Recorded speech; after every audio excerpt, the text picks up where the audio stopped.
जय हिंद, वंदे मातरम दोस्त। आप सभी को मेरा नमस्कार।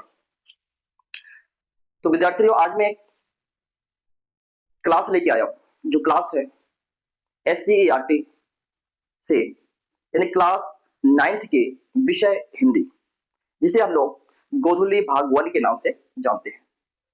तो यह क्लास होगी गोधुली भाग 1 के जो पद्य खंड है, तो पद्य खंड के जो पाठ है और उसके जो रचनाकार है, उसके बारे में इस क्लास में जो है हम लोग चर्चा करेंगे।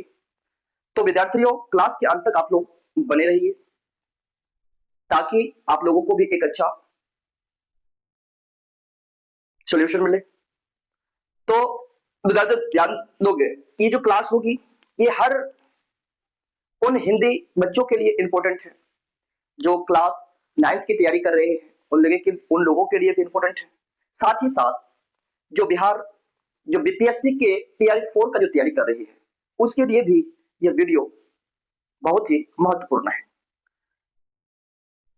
तो विद्यार्थियों, आगे जो हम लोग देखेंगे गोधुली भाग 1 के पद्य खंड। तो पद्य खंड के अंतर्गत जो पाठ है और उसके जो रचनाकार है, इसके बारे में सिर्फ हम लोग थोड़ी सी चर्चा करेंगे। तो पहला इसका पाठ है कक्षा 9 विषय हिंदी, गोधुली। और गोधुली का अर्थ होता है संध्या काल। गोधुली का जो अर्थ होता है वो होता है संध्या काल, जिसको हम लोग शाम काल भी कहते हैं या सायं काल जिसको कहते हैं।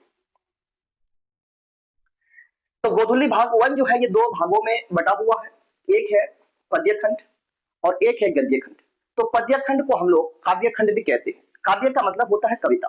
काव्य मतलब कविता, एक ऐसा खंड जहां पे सिर्फ कविता दिए हुए हो और कुछ पद दिए हुए हो, इसलिए इसको हम लोग कहते हैं पद्य खंड या काव्य खंड। तो पद्य खंड के अंतर्गत पहला आ जाता है पद। ये जो पद है, अब ये किसके पद है? पद नाम से 2 अध्याय दिए गए हैं, एक है नंबर 1 और एक है नंबर 3। तो अब जो नंबर 1 का जो पद है ये रेदास के पद है। रेदास यानी किसके पद है? रेदास के। तो रेदास का जो मूल नाम है वो है रविदास। रेदास का जो मूल नाम है वो रविदास है, और रविदास जो है रेदास के नाम से विख्यात है। इसके बाद हम लोग दूसरा जो चैप्टर है हमारा करवक। जो करवक है, तो करवक जो है एक छंद है। पहले बता दें करवक क्या है। तो करवक एक छंद है जो दोहा एवं चौपाई से मिलकर के बना है। तो दोहा एवं चौपाई से मिलकर के बना है। तो करवक जो है, करवक के जो कविवर है वो मंजन है। करवक के कविवर रचयिता जो है वो मंजन है।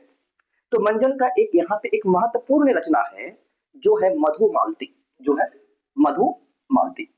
तो मधुमालती जो है एक बहुत ही इंपॉर्टेंट रचना है मंजन जी का। इसके बाद नंबर 3 में हम लोग चलते हैं। नंबर 3 भी हमारा पद है। ये जो पद है तो ये किसके पद हो गए? ये गुरु गोविंद सिंह के पद है। गुरु गोविंद सिंह के पद है जो सिखों के 10वें और अंतिम गुरु थे। गुरु गोविंद सिंह सिखों के 10वें और अंतिम गुरु थे, और जिसका जन्म पटना में होता है। जिसका जन्म कहां पे होता है? पटना में। इसके बाद नंबर 4 जो पलक पावरे कविता है, पलक पावरे। नंबर 4 की कविता का नाम है पलक पावरे। तो पलक पावरे के जो रचनाकार है वो हरिओद जी है। पलक पावरे के जो रचनाकार है वो हरिओद जी है। और हरिओद का नाम पूछ दिया जाता है कि हरिओद का जो पूरा नाम है वो क्या है। तो हरिओद का पूरा नाम जो है वो अयोध्या सिंह उपाध्याय हरिओद है। अयोध्या सिंह उपाध्याय हरिओद है। इसके बाद एक 5वां चैप्टर आता है जिसका नाम है मैं नीर भरी दुख की बदली। मैं नीर भरी दुख की बदली। कविता के जो कवित्री है वो है महादेवी वर्मा। वो कौन हो गया? महादेवी वर्मा। मैं नीर भरी दुख की बदली कविता की जो कवित्री है वो महादेवी वर्मा है। और महादेवी वर्मा जो है वो छायावाद की एक प्रमुख कवित्री है। छायावाद की एक प्रमुख कवित्री है। इसके बाद हम लोग अगला चैप्टर में चलते हैं। अगला चैप्टर है हमारा आ रही रवि की सवारी। आ रही रवि की सवारी। तो यहाँ पे जो रवि है, रवि को हम लोग यहाँ पे सूर्य कहेंगे, यानी सूर्य को ही हम लोग रवि कहते हैं। तो आ रही रवि की सवारी, इस कविता के जो कविवर है वो है हरिवंश राय बच्चन। हरिवंश राय बच्चन। तो हरिवंश राय बच्चन का एक महत्वपूर्ण यानी इंपॉर्टेंट रचना है जिसका नाम है मधुशाला। ये हमें याद रखना है कि हरिवंश राय बच्चन की जो एक रचना है बहुत ही जो प्रमुख है वो है मधुश्यामा। इसके बाद अगला हमारा जो अध्याय है कि पूरा हिंदुस्तान मिलेगा, पूरा हिंदुस्तान मिलेगा, पूरा हिंदुस्तान मिलेगा। कविता का नाम क्या हो गया? पूरा हिंदुस्तान मिलेगा। और इस कविता के जो कविवर है वो है केदारनाथ अग्रवाल। वो कौन हो गया? केदारनाथ अग्रवाल। तो केदारनाथ अग्रवाल जो है ये प्रगतिवादी धारा के प्रमुख कवि है। केदारनाथ अग्रवाल प्रगतिवादी धारा के प्रमुख कवि है। इसके बाद अगला अध्याय है हमारा कि मेरा ईश्वर। मेरा ईश्वर, मेरा ईश्वर कविता के जो कविवर है उसका नाम है लीलाधर जगुड़ी। लीलाधर जगुड़ी, यानी कि मेरा ईश्वर कविता के जो कविवर है वो है लीलाधर जगुड़ी, जिसका जन्म उत्तराखंड में होता है 1 जुलाई 1944 को। यानी कि लीलाधर जगुड़ी का जन्म उत्तराखंड में 1 जुलाई 1944 को जो है लीलाधर जगुड़ी का जन्म होता है। इसके बाद अध्याय 9 में है रुको बच्चों। कविता का ही नाम है रुको बच्चों। तो रुको बच्चों कविता के जो कविवर है वो है राजेश जोशी। रुको बच्चों कविता के कविवर राजेश जोशी। राजेश जोशी का जन्म मध्य प्रदेश में 1948 को होता है। एक मिनट, मध्य प्रदेश में 1946 में इसका जो है जन्म होता है।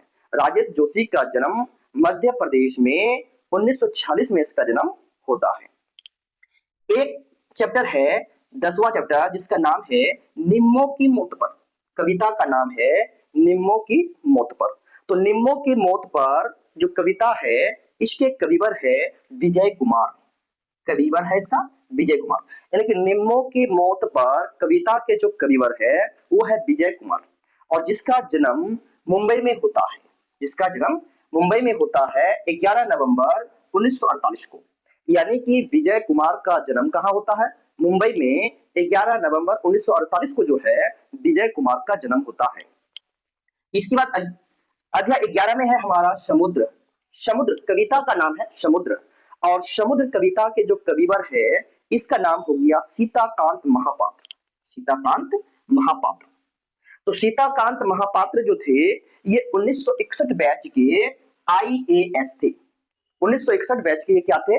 IAS थे। तो इन्होंने जो है कविता रचना के साथ साथ, लेखन कार्य के साथ साथ इन्होंने प्रशासन का भी बहुत अच्छा कार्य किया है, और प्रशासन में भी ये जो प्रसिद्धि पाई है सीताकांत महापात्र। तो सीताकांत महापात्र को याद रखना है कि सीताकांत महापात्र जो है वो समुद्र कविता के कविवर है, और जो लेखन के साथ साथ प्रशासन में भी अपना नाम कमाया है, जिन्होंने 1961 के बैच में IAS बना है।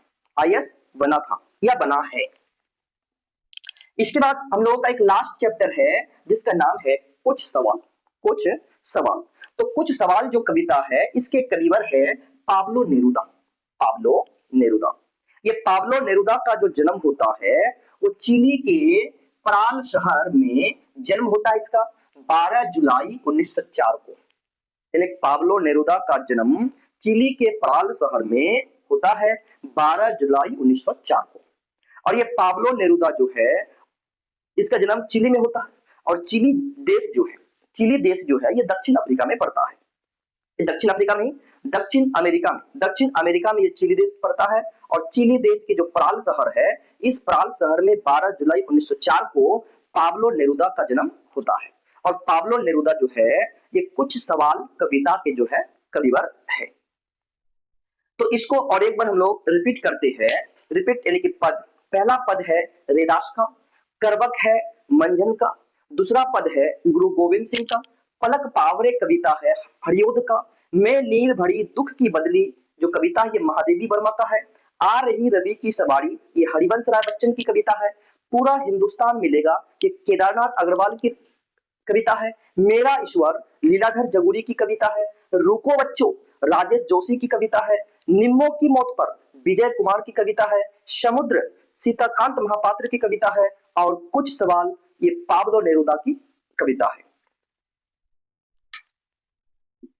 तो बच्चों यदि वीडियो आपको पसंद आया हो तो लाइक करना, और साथ ही साथ इस चैनल से जुड़ने के लिए चैनल को सब्सक्राइब भी कर देना, जिससे आप लोग जो है इस चैनल में जुड़ सकते हैं।